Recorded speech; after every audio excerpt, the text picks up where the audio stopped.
برکاتہ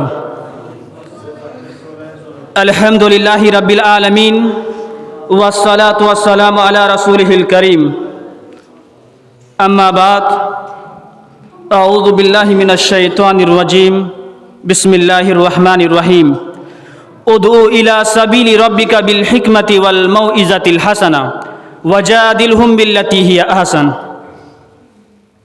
محترم صدر مجلس، معزز حکم صاحبہ، مہمانان گرامی، اساتذہ اکرام، جامعہ شمس الہدیٰ سلفیہ دلال پور کے خوشاچی ہم سبق و ہم اثر پیارے بھائیوں، انجمن تہذیب الاخلاق جامعہ شمس الہدیٰ سلفیہ دلال پور کے زیر اہتمام آج کے دلکش پرسکون خوشگوار علمی تقابلی سالانہ انجمن میں عصر حاضر میں علماء کی ذمہ داریاں کے عنوان پر مختصر وقت تک لب کشائی کرنے کی ہمت کرتا ہوں اور آپ حضرات کی توجہات کی توقع رکھتا ہوں، وباللہ توفیق۔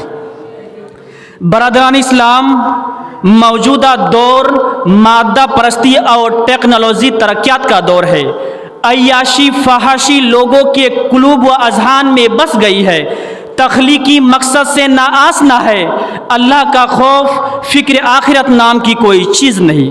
موت کی شدت، عذاب قبر، جنت و جہنم کا تصور افسانہ بن چکا ہے۔ مال دولت کے حصول میں حلال و حرام، جائز اور ناجائز کا تصور ہی نہیں ہے۔ حقوق انسانی کے باہم ادائیگی کا کوئی لحاظ و خیال نہیں۔ عریانیت، بے حیائی، حیا و پردہ کی زنجیریں توڑ چکی ہے۔ انسانیت کی بقا صرف شکل و صورت ہی میں رہ گئی ہے، سیرت کردار سے نہیں۔ ایسے پرآشوب نازک سے نازک تر حالات میں خیر امت کے علماء حضرات پر اہم ترین ذمہ داریاں عائد ہوتی ہیں، کیونکہ امت مسلمہ کے علماء اکرام انبیاء علیہم السلام کی تعلیمات کے وارث ہے۔ یوں تو امت مسلمہ کے تمام افراد، خواہ مرد ہو یا عورت، کے بارے میں اللہ تبارک و تعالیٰ کا ارشاد ہے اخرجت للناس، یعنی امت مسلمہ کے وجود کا مقصد ہی لوگوں کو فائدہ پہنچانا ہے۔ محترم حضرات، آخری نبی محمد صلی اللہ تعالیٰ علیہ وسلم کی بعثت کے 3 اہم مقاصد و اہداف اللہ تبارک و تعالیٰ نے سورہ جمعہ میں فرمایا کہ لوگوں پر قرآنی آیت کی تلاوت کرنی، لوگوں کے قلوب و اذہان اور برائیوں سے انسانی معاشرہ و خاندان کا تزکیہ کرنا، کتاب و سنت کی تعلیم دینا۔ قرآنی آیت اور تعلیمات نبوی کا بیش قیمت ذخیرہ علماء امت کے پاس اصلی صورت میں محفوظ ہے، جس میں مخلوق کو خالق کے ارض و سما کے ساتھ جوڑنے، انسانی تخلیق کے مقصد بتانے، گناہوں اور برائیوں کے احساس دلانے، دنیا و آخرت میں اللہ کی عذاب سے بچنے اور دونوں عالم میں اللہ کی رحمت کا مستحق بننے کی واضح تعلیمات موجود ہیں۔ نیز دعوت اللہ کے طریقے بیان کیے گئے ہیں اور دعوت و ارشاد کے مؤثر ہونے کا فلسفہ بتایا گیا ہے۔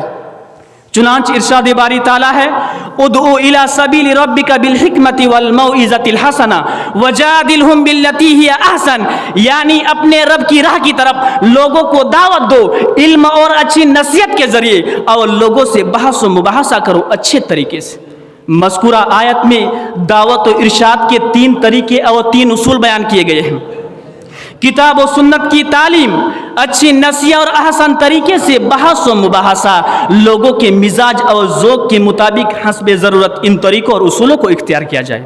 محترم حضرات، انسانیت کا خیر خواہ علماء اسلام کی دعوت و تبلیغ مؤثر بننے کے لیے ضروری ہے کہ دل میں خلوص و للہیت کا جذبہ ہو، ریا اور شہرت کی نیت نہ ہو، اور دعوتی امور کا خود عامل ہو، حامل ہو، کیونکہ قول و عمل میں عدم موافقت اللہ ذوالجلال کو نہایت ناپسند، جیسا کہ اللہ تبارک و تعالیٰ کا ارشاد ہے کبر مقتا عند اللہ ان تقولوا ما لا تفعلون۔ اس طرح دعوت و تبلیغ بے اثر و بے معنی ہوتا ہے، جیسا کہ دور حاضر کے اکثر نمائشی دعوتی پروگراموں کا مشاہدہ کر رہے ہیں۔ دعوت و اصلاح کے حسین نام پر پروگرام کا انعقاد ہوتا ہے، خوبصورت و دلکش اور جاذب نظر اسٹیج پنڈال 1000 روپے کی لاگت سے سجایا جاتا ہے۔ دور حاضر کے مہنگے خطیبوں کو پروگرام کی کامیابی کے لیے دعوت دی جاتی ہے۔ پنڈال کے قرب جوار میں چائے، ناشتہ، پان، سگریٹ، کھلونے وغیرہ کی دکانیں لگتی ہے۔ گاؤں محلہ میں خیش و اقارب، دوست و احباب، مرد عورت مہمانان کی بھیڑ لگتی ہے، اور ہزاروں روپے کی لاگت سے بنا ہوا پنڈال اور منی پردہ کی جگہ خالی پڑی رہتی ہے۔ میرے بھائیوں، مرد عورت، لڑکے لڑکیوں کی بھیڑ مخلوط طور پر دکانوں اور راستوں میں ہوتی ہے۔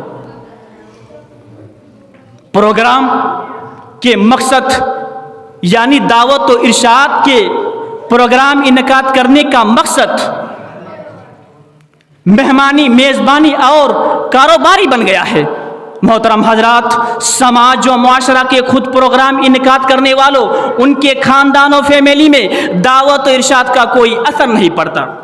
لاکھ لاکھ روپے کے اخراجات نیز محنت و مشقت دعوت و اصلاح کی مناسبت سے بیکار و بے فائدہ ہوتا ہے۔ اسی لیے ضرورت اس بات کی ہے کہ علماء و خطبہ اپنے آپ کو جلوت و خلوت میں حتی المقدور دینی احکام کا پابند بنائے اور دل میں خلوص و للہیت ہو، انسانیت خاص کر امت مسلمہ کی ہمدردی سچا دل سے ہو، عام الناس کے ساتھ حسن سیرت، کردار و سلوک اور برتاؤ کا مظاہرہ ہو، تند مزاج اور تلخ کلام سے اجتناب، نرمی شیرین کلام کے اوصاف سے متصف ہو۔ اللہ دنیا و آخرت میں اللہ ذوالجلال کی نصرت و مدد، رحمت و شفقت کا حقدار بننے، اللہ اور اس کے رسول کی نافرمانی سے بچنے اور اللہ اس کے رسول کی اطاعت و فرما برداری کی تلقین لوگوں کا کرنی دینی علماء کی ذمہ داری ہے۔